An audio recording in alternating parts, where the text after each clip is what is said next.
వివాదాలకు కేరాఫ్ గా మారారు గౌతమ్ అదానీ. ఇప్పటికే అమెరికాలో కేసుతో సతమతమవుతున్న ఆయనకు సొంత దేశంలోనూ చిక్కులు తప్పడం లేదు. అదానీపై విచారణ జరపాలని విపక్షాలు డిమాండ్ చేస్తుండగానే మరికొందరు సుప్రీంకోర్టు మెట్లెక్కడం హాట్ టాపిక్ గా మారింది. దేశ అత్యున్నత న్యాయస్థానానికి చేరిన అదానీ ముడుపుల వ్యవహారం ఏ టర్న్ తీసుకోనుంది?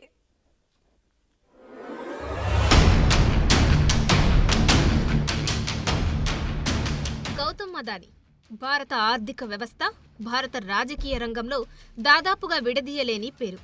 వరల్డ్ వైడ్గా గొప్ప బిజినెస్ మ్యాన్గా పేరు ప్రఖ్యాతలు సంపాదిస్తే భారత్ మాత్రం ఆయన పెద్ద అవినీతిపరుడని దుమ్మెత్తు పోస్తూ ఉంటుంది. కానీ అలాంటి వ్యక్తిపై మన దగ్గర మాత్రం ఇప్పటి వరకు ఎలాంటి కేసులు నమోదు కాలేదు. ఆయన వెనకాల బీజేపీ ఉందని ప్రతిపక్షాలు గగ్గోలు పెట్టినా కమలనాథులు ఎన్నడూ నోరు మెదపలేదు. అలాంటి అదానీపై ఈసారి అమెరికాలో కేసు ఫైల్ అయింది. ఇలాంటి కేసు కాదు, లంచాల కేసు. ఇది భారత రాజకీయాలను, స్టాక్ మార్కెట్లని షేక్ చేసింది. ఇంకేముంది, ఇంత జరిగితే వ్యవహారం కోర్టుకే కదా ఎక్కింది. అదానీ వ్యవహారం ఏంటో బరాబర్ తేల్చాలని దేశ అత్యున్నత న్యాయస్థానంలో పిటిషన్ వేశారు విశాల్ తివారీ అనే వ్యక్తి.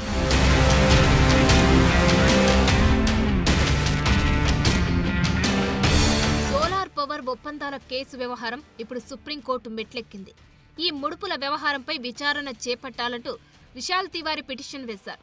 సోలార్ ఎనర్జీ ఒప్పందాల కోసం అదానీ కంపెనీ లంచం ఆఫర్ చేసిందని, ఇందులో అమెరికాకు చెందిన పెట్టుబడులు ఇన్వెస్ట్ చేశారని అమెరికాలో కేసు నమోదైంది.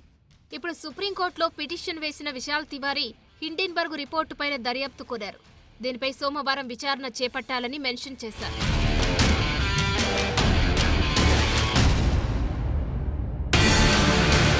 అదానీ వ్యవహారం కోర్టుకు వెళ్లడం ఇదేం మొదటిసారి కాదు. గతంలో కూడా హిండెన్బర్గ్ రిపోర్టుపై దర్యాప్తు కోరుతూ విశాల్ తివారీతో పాటు పలువురు పిటిషన్ వేశారు. కానీ ఈ కేసును దర్యాప్తు చేసిన సెబీ సరైన ఆధారాలు లేకుండా చేసిన ఆరోపణలు అని తేల్చడంతో సెబీ దర్యాప్తును కోర్టు సమర్థించింది. ఆ తర్వాత అదానీ గ్రూప్ షేర్లు అమాంతం పెరిగాయి.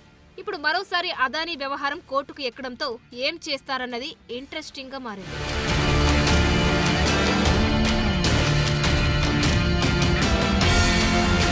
భారత్లో సోలార్ ఎనర్జీ ఒప్పందాల కోసం అదానీ గ్రూప్ 2029 కోట్ల లంచం ఆఫర్ చేశారని అమెరికాలోనే ఫెడరల్ బ్యూరో ఆఫ్ ఇన్వెస్టిగేషన్ ఆరోపించింది. ఇందులో ఏకంగా 1750 కోట్లు అప్పటి ఏపీ ప్రభుత్వంలోనే కీలకమైన వ్యక్తికి చెల్లించారని ప్రకటించింది. ఈ ఆరోపణలపై అమెరికాలో కేసు నమోదైంది. ఇంకేముంది, అమెరికా నుంచి ఈ మంటలు ఏపీకి అంటుకున్నాయి.